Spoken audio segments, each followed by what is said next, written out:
Црквите во кочанските села Оризари и Бели потекнуваат од 60-тите години на 19 век. Градени со материјална помош на местното население и фреско живописани од тајфата на поголем број мијачки мајстори, меѓу кои е и Димитри Андонов Папрадишки, тие се своевидни споменици на нашата црковна и духовна култура. Иконите и фреските во нив се ставени под заштита на државата и се со непроценлива историска вредност. На црквата Свети Атанаси во Оризари се планира да биде обновена фасадата. Се собравме како иницијативен одбор со цел да извршиме обновување, односно реконструкција на фасадата на истиот храм. Од самите фотографии може да се забележат дека е доста оштетена, а за таа цел ни се потребни парични средства.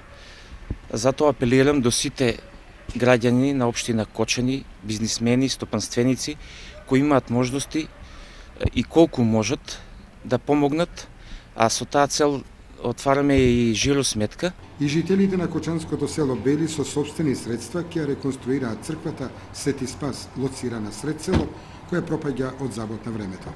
Родени сте во Бели? Да.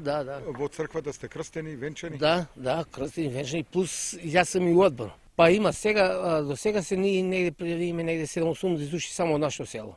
И од Белско... Имате доста иселени.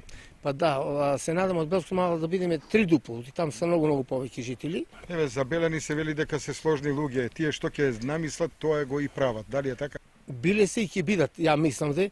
И сега од други не тражиме пари моментално, само од Белани. Да, од Белани. Примерот на жителите на Оризари и Бели се очекува да го следат жители и во останатите населени места во Кочанската котлина, особено во оние населени места каде што старите црковни градби пропаѓаат од забот на времето и човечката негрижа.